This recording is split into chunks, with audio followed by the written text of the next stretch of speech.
तो state highway 95 में एक बोलेरो एक बाइक वाले को धक्का मार दिया, भयंकर धक्का मारा। किसकी गलती थी?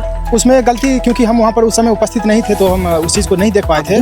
हम तभी बहुत पीछे थे। उस रास्ते से जब हम गए तो वो घायल अवस्था में पड़ा हुआ था कि अगर हम अपना समय इनके पीछे लगा देते हैं तो इसका जान बच जाएगा, और जान बच जाएगा तो मेरे लिए इससे बड़ी चीज़ और कुछ नहीं हो सकती है सेवा की भावना से। स्वतंत्रता दिवस के मौके पर सहरसा स्टेडियम में बिहार के शिक्षा मंत्री मिथिलेश तिवारी जी का आगमन हुआ।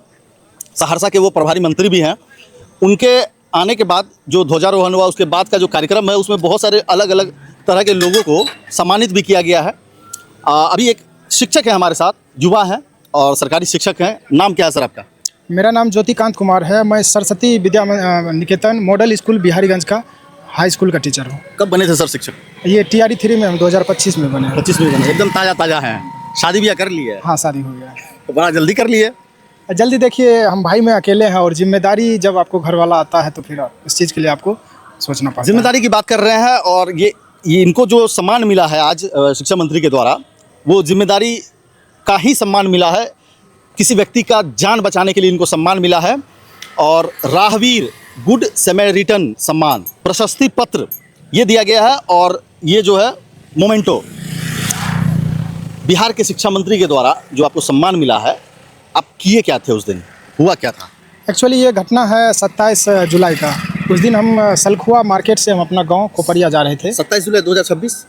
2026। हाँ, तो 27 जुलाई 2026 को हम सलखुआ मार्केट से अपने घर जा रहे थे कोपरिया। तो स्टेट हाईवे 95 में एक बोलेरो एक बाइक वाले को धक्का मार दिया, भयंकर धक्का मारा। किसकी गलती थी? उसमें गलती क्योंकि हम वहाँ पर उस समय उपस्थित नहीं थे तो हम उस चीज़ को नहीं देख पाए थे। दूर थे? हम तभी बहुत पीछे थे। उस रास्ते से जब हम गए तो वो घायल अवस्था में पड़ा हुआ था। उस समय हम देखे कि अगर थोड़ा सा इसके पीछे हम अपना समय बर्बाद कहिए या लगाना कहिए, जो कह सकते हैं उसके लिए, कि अगर हम अपना समय इनके पीछे लगा देते हैं तो इसका जान बच जाएगा, और जान बच जाएगा तो मेरे लिए इससे बड़ी चीज़ और कुछ नहीं हो सकती है सेवा की भावना से। तो मैंने तुरंत उनको उठा करके अपने बोलेरो स्कॉर्पियो में बैठाया और उसको प्राथमिक स्वास्थ्य केंद्र सलखुआ पहुँचाया। उसके बाद फिर उनको अगतर इलाज के लिए उसको हम सहरसा के लिए रेफ़र करवाए। एक आदमी था वो बाइक पे? बाइक पर एक आदमी था, युवा था। और उसका नाम मौसम कुमार है। उसका गांव जो है हथरा है, कोपरिया पंचायत में ही हथरा है। उसका उम्र लगभग 25 वर्ष है। युवा था। हेलमेट नहीं होगा? हेलमेट नहीं था। जूता भी नहीं होगा? जूता भी नहीं था। तो एक्चुअली उसको जब वो एक्सीडेंट हुआ था चोट कहाँ लगी थी? उसके सिर में लगी है। सर में चोट फटा था? हाँ, और सबसे बड़ी बात ये भी है कि सर के अलावा उसके पूरे शरीर में कहीं चोट नहीं था, और लेकिन वो सर के चोट से इतना घायल था कि अब लग रहा था अचेत हो गया था बिल्कुल। और बाकी लोग आ रहे थे, जा रहे थे, मतलब कोई सोच नहीं पा रहे थे कि अब करना क्या है।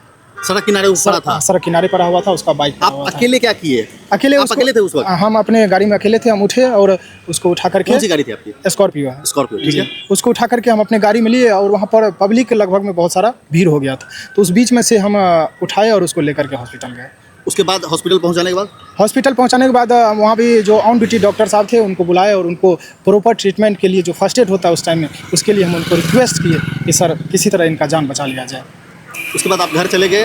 उसके बाद रेफर किया गया? उसके बाद उसके फ़ोन में जो है उसका फ़ोन पॉकेट में था जिसमें लॉक लगा हुआ था। उसके फिंगर सटा करके हम जो है उसका लॉक खोले और जो भी नंबर उसके मोबाइल में सेव था उस तरह से उसके घर वाले को हम जानकारी दी और उसके घर वाले आ गए। उसके बाद उसको हम सहरसा के लिए एम्बुलेंस में बैठा करके फिर हम अपने घर गए। उसके बाद उस व्यक्ति से मुलाकात हुई? उसके बाद जब हम शनिवार को घर आए तो हम मिलने के लिए सबसे पहले उसके पास गए और देखे वो बैठा हुआ था, और देख करके उससे बड़ी खुशी मेरे लिए कुछ नहीं हो सकती। अभी मेरा शरीर का एक एक रोआ खड़ा हो रहा है, अब क्या बताएं। मेरा भी हो रहा है क्योंकि ये बहुत फीलिंग्स की बातें हैं।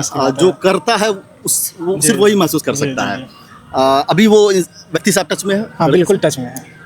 कितना इंजरी हुआ था, कितना नुकसान हुआ था उसका? कहिए कि जो जैसे घटना के 1 घंटे के अंदर में अगर इलाज प्रॉपर हो जाता है, वही 1 घंटा बहुत ज़्यादा मायने रखता है, जिसको हम गोल्डन आवर कहते हैं। तो उस समय में उसका सर में चोट था, यहाँ फट गया है, इस साइड में फट गया है, तो मतलब वो अचेत था। रास्ते में हम ले जा रहे थे, दुर्भाग्य समझिए या जो भी समझिए, हम जा रहे थे तो उसको बीच बीच में हाथ से देख रहे हैं क्या ये सच में है या नहीं है। इस गंभीर अवस्था में था। इस तरह का जो आप काम किए हैं, इस तरह के काम में आप सफल भी हो गए। आपका जो मकसद था कि किसी राहगीर का, किसी मुसाफिर का जो मुसीबत में है, अकेले है, उसका जान बचाना, इसमें आप सफल भी हो गए। आगे का क्या प्लान है? देखिए, सबसे पहले कि जिस समय उसको मदद किए थे तो हमको इस योजना के बारे में सिर्फ हम पहले आर्टिकल्स में पढ़े थे, लेकिन मेरा फोकस नहीं था कि हमको उस योजना ये तो बाद में जो है जानकारी हुआ, तो कुछ आप लोग के जैसे पत्रकार बंधु हुए कि नहीं आप इसके लिए योग्य हैं, तो आप उनके द्वारा ये हुआ।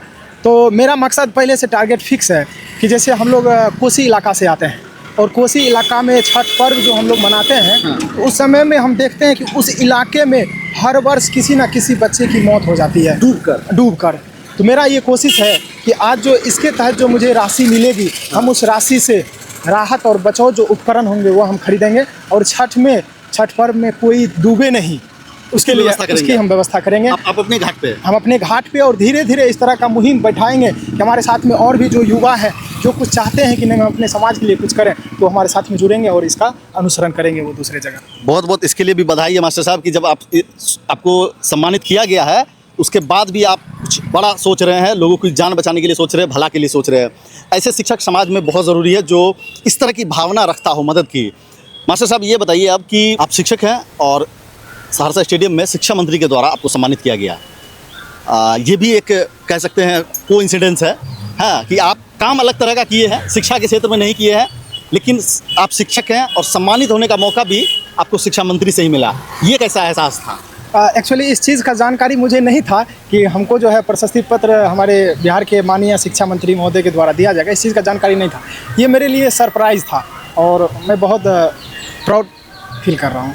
क्या पढ़ाते हैं सर आप? हम साइंस पढ़ाते हैं। साइंस पढ़ाते हैं। कितने तक के बच्चों को पढ़ाते हैं? हम 9th और 10th के बच्चे को पढ़ाते हैं। क्या सोच के पढ़ाते हैं? बच्चों को क्या मैसेज देना चाह रहे हैं? एक्चुअली सबसे पहले साइंस जहाँ शब्द आता है वहाँ जो है जिज्ञासा कहिए, उत्साह कहिए, सब कुछ साइंस में। तो उस विद्यार्थी में जिज्ञासा जगाने की कोशिश करते हैं? बिल्कुल, मेरा टेक्निक होता है कि हम उसको पढ़ा रहे हैं, ठीक है, किताबी ज्ञान तो जहाँ तक है ठीक है, लेकिन उसको सबसे पहले जिज्ञासा उसके अंदर में पैदा करें कि उस चीज़ को सीखने के लिए सर ये कहाँ से, सर ये कैसे, सर ये कैसे। बस मेरा फोकस यही रहता है कि बच्चे के अंदर किस तरह से जिज्ञासा जगाए, सीख लेगा वो। उसके लिए हमें ज़्यादा मेहनत करने की ज़रूरत नहीं, वो जिज्ञासा आ गया सीख जाएगा। और इस सम्मान के बाद आपको जो बोले कुछ राशि दिया जाएगा, वो राशि एक्चुअली ये राहवीर योजना के तहत बिहार में जो भी राहवीर के पात्र हैं उनको 25,000 रुपया उनको मिलता है। चलिए, बहुत बहुत धन्यवाद सर। आप लोगों की जान बचाने का काम कर रहे हैं और आज आपको सम्मानित होने का अवसर मिला है।